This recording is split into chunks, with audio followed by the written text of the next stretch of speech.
All right. Hi, everyone, and welcome to an introduction into permanent supportive housing. Let's jump right into the presentation. So what is affordable housing? Sorry. Okay, I'm starting over. You have to start over, and I was just about ready to interrupt you because the slideshow's not up. Really? It's supposed to be up because that's what they're going to see, right? Absolutely. Yeah. Okay. Why is it not sharing? Okay, now you can see it, I'm guessing, right? I can see it, yes. Okay. Okay. I wonder if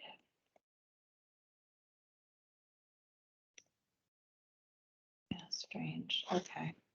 Okay. All right, ready? Ready. Let's Okay. get this. Let's get done. Hi, everyone. Welcome to an introduction into permanent supportive housing. Let's just jump right in and start our presentation.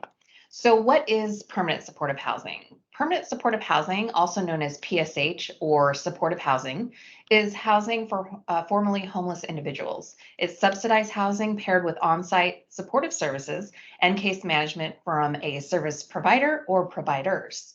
Supportive housing services individuals with special needs such as mental and/or physical disabilities, histories of chronic use of alcohol and drugs, and/or who may be living with disabling health conditions. Supportive housing helps these individuals access and gain quality, affordable housing.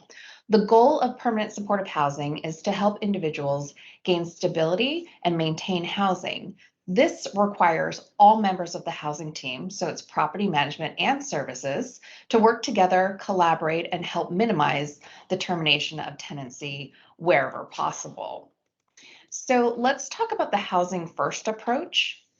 The housing first approach is a homeless assistance approach that prioritizes providing permanent housing to people experiencing homelessness, thus ending their homelessness and serving as a platform for which they can pursue personal goals and improve their quality of life.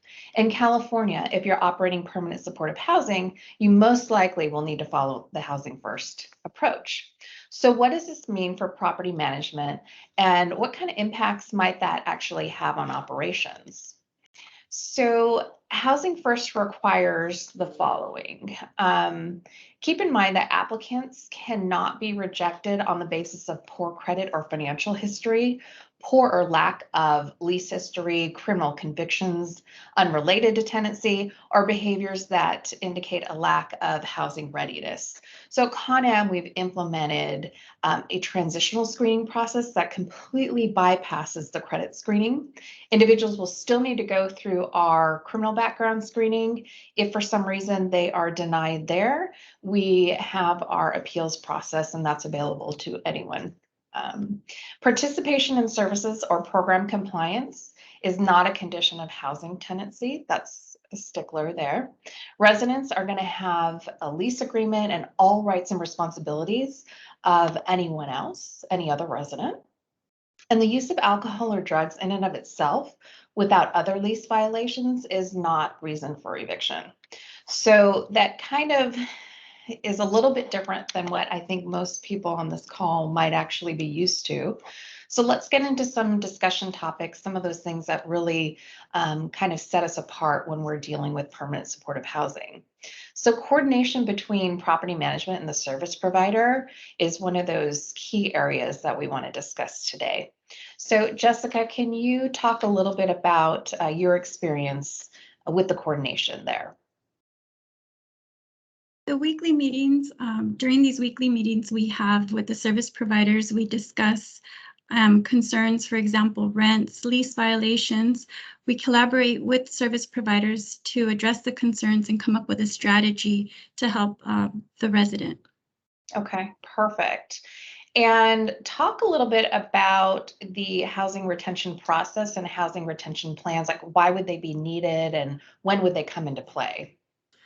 This plan is mainly designated to reduce housing displacement, promote housing retention, and we work together, the service provider and management work together with the resident in order to come up with a plan to help them sustain the housing. And by meeting together with the service provider and management, this really helps to establish trust and work together on the goal of retaining housing. Awesome. Casey, talk about the weekly team meetings that Jessica just mentioned. Absolutely. Every PSH community will have weekly meetings, sometimes bi-weekly based on the size of the asset and everything, but weekly meetings with property management, case management, and sometimes ownership, sometimes asset management. And this is to just address delinquency, behavioral issues, anything operationally that involves case management as far as communication. So what it does is it enforces the communication. It assures that we have regular, constant communication besides our daily interactions with on-site case management. And so these are formalized where you have an agenda and all parties are present, even sometimes typically ownership, correct? Absolutely, yes. I failed to mention the agenda. There's a weekly agenda and it's discussed or emailed in advance so we can have topics on the agenda, and then it's emailed out to all parties prior to the meeting. And then you have a finalized agenda based on follow-up action items at the end of the meeting. Okay, perfect. So talk to me, Casey, a little bit about resident confidentiality, because now that we're in these weekly meetings and we're talking about residents, tell me about how we kind of tackle that issue. Absolutely. We're all property management, so we know about confidentiality and laws and everything associated to that. With PSH, we have a form that is created at the onboarding of a PSH asset called a release of information. And on this release of information, you have all the different agencies, because there's various. There's case management, there's property management, there's housing commissions, there's Homeless Task Force. There's all those agencies that you're in communication with discussing confidential information. And so with that, we need this document to start that platform so we can assist with, as Jessica mentioned, the retention of housing and, proceeding with growth and development so that they can live on their own. Mm-hmm. Perfect, perfect. And so, Jessica, talk to me about, the resident movement orientation and the ongoing resident meetings that we see at PSH communities. The orientation meeting is the key source. I think at this orientation, usually it's property management and service providers together with the new resident. We go over items like how to complete work orders, how to ask for items that may be needed in their unit at move-in, how to pay rent. A lot of these things are new. The resident hasn't been used to this for many years, if not sometimes maybe never. So it's really helpful at this meeting. Also, service providers have a welcome packet. Sometimes I'll go over supplies and calendar of events that we have on site, because we do offer a lot of services throughout the month. So it's really a key element to establishing their new role in our community. Yeah, absolutely. And do you want to talk briefly about the applicant screening and our process related to that? Property management is the lead interviewer for the application process. Normally, the application will be sent to the service provider, and service provider will help the resident run screening. Once screening is approved, and depending on the type of screening we ran, we then meet with the service provider and resident to go over the application. Mm-hmm. Perfect.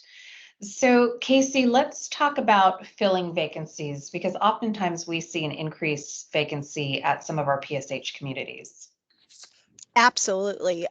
There's many issues that perpetuate the vacancies, as you can imagine.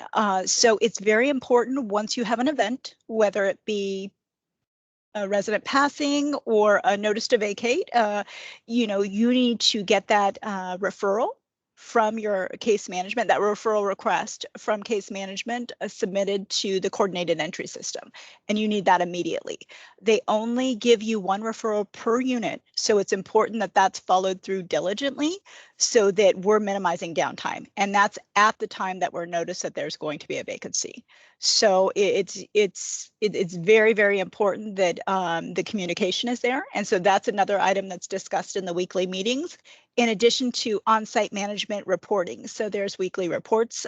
We have a tracking system we use, how many referrals. Sometimes it's multiple referrals because the client cannot be located, and they're out in the streets and they cannot be located, and we have to move on to the next, and that's determined through a process. So the communication is vital. Yeah, sometimes at these particular communities, there's a lazy factor, and it's like, well, it's a PSH unit, we have to wait for the referral, it's going to take time. Sometimes it takes up to 60 days to fill these units. And what I've seen is property management kind of has to be that squeaky wheel, like, hey, no, it's not acceptable to have this unit sitting vacant for 60 days or plus. You mentioned that you actually have a process to follow. You're discussing it in your weekly meetings with service providers. How important is it for you to stay on top of the vacancies, and maybe even some of the vacancy, the monies that we can recoup from the housing authority, for the 30-day vacant? Absolutely. It's extremely vital at PSH, as any community, but because of the potential for more turnover and damages, biohazard, whatever it is, you need to have that clarity and the emphasis on the vacancy loss with case management too, because to them it's just about that one client, and they'll not often, they need to be coached and developed as well, because we do need to fill that quickly.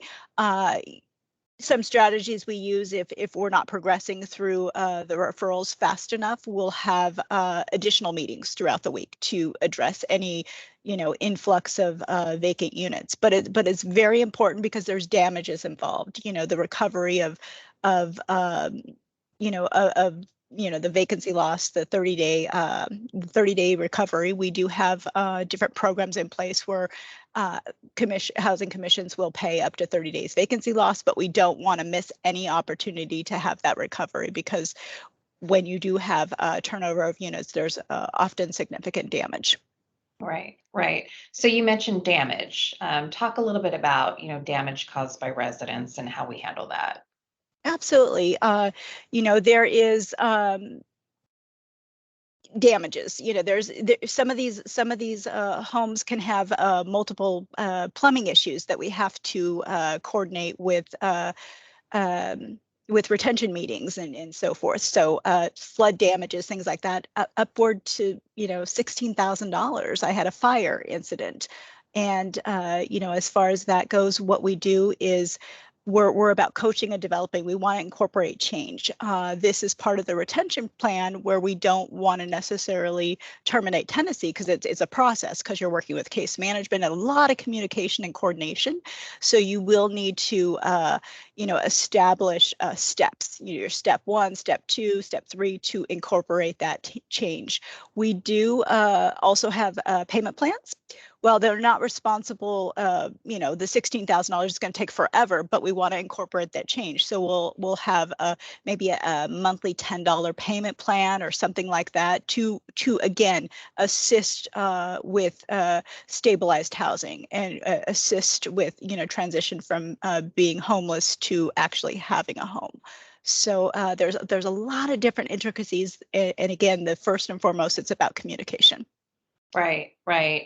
And, there has to be a consequence, right, to causing damage to the property, and which oftentimes is not an immediate eviction, especially in the climate that we're in now. But talk a little bit about emergencies, injuries, and kind of that crisis management mentality. Absolutely. This is another component of communication. There is at the PSH site, there's constant emergencies, and again, we're helping a resident transition, resident client. Case management refers to residents as clients. So that's why you may hear me talk about clients. We're helping them transition. So you're going to have emergencies. They may back up a garbage disposal or take apart a garbage disposal, or, that causes a flood or many different plumbing things and again, potential fires and different things. But we're helping them transition and learn to live on their own. So the emergencies, they happen regularly, and again, the communication between case management is vital. Again, with my vacancy logs, we have an emergency services tracking log so that we can look at the analytics of overall, have we seen growth month over month? Have we seen change in behavior? What can we do as property management to modify our behavior or our communication or our policies to fit within more growth with case management and the relations within the client? So there's a lot of data there with the emergencies that develop that we use to incorporate change.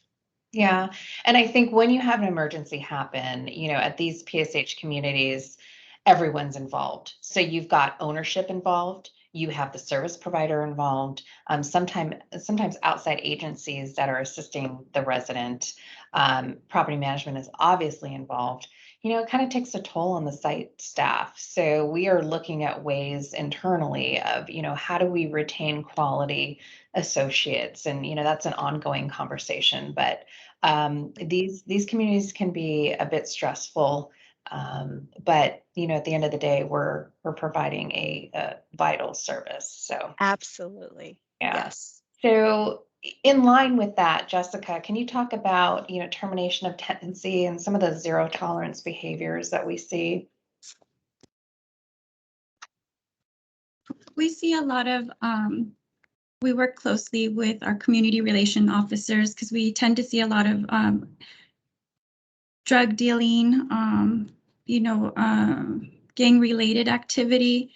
And currently we're seeing a lot of the meth distribution on site. So we definitely have a zero tolerance, and we work closely with our community relations officer, also our service providers, to help to minimize this at our communities. Mm-hmm, mm-hmm. So talk to me about unauthorized guests, because that can definitely be an issue that comes up at our communities.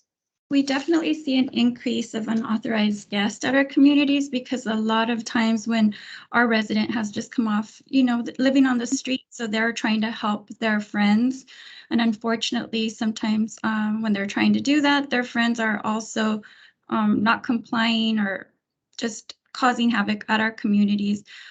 What I find really helpful is to be able to establish with our new resident or our resident the rules that we have in place. And normally what it is meeting your guest at the front door, and also to making sure that you understand as a resident that you're responsible for your guests when they're on the property. So that really comes handy, and they understand that. So it's important to establish that from the beginning. Right. Another thing that's helpful to establish from the beginning is roles and responsibilities for everyone, really. I mean, we already talked about the resident and, their role and responsibility, and it's all clarified at the resident orientation. But how do you define the roles and responsibilities between the property manager and the service provider? The housing team is committed to a collaborative team approach, and it's very important that we support each other's roles. And with this, we definitely work together, and property management does, the items we would at a regular community, but we collaborate with service providers to have them help in the situations that may arise, issues with the resident. Right. Yeah. So, I mean, I don't want to scare anyone on this call away from permanent supportive housing because it is going to be in many of our communities moving forward, if not all of our communities. We're seeing that developers have to put in permanent supportive housing, even a small portion into their upcoming deals to get them pushed through. So we are here for you. If you ever have any questions, hopefully we have answers. Feel free to reach out to myself, Casey, or Jessica. We'll help you walk through. We don't want you to have to recreate the wheel. We have forms, we have processes, we've got experience. So keep that in mind, and appreciate your attention today, and thank you so much.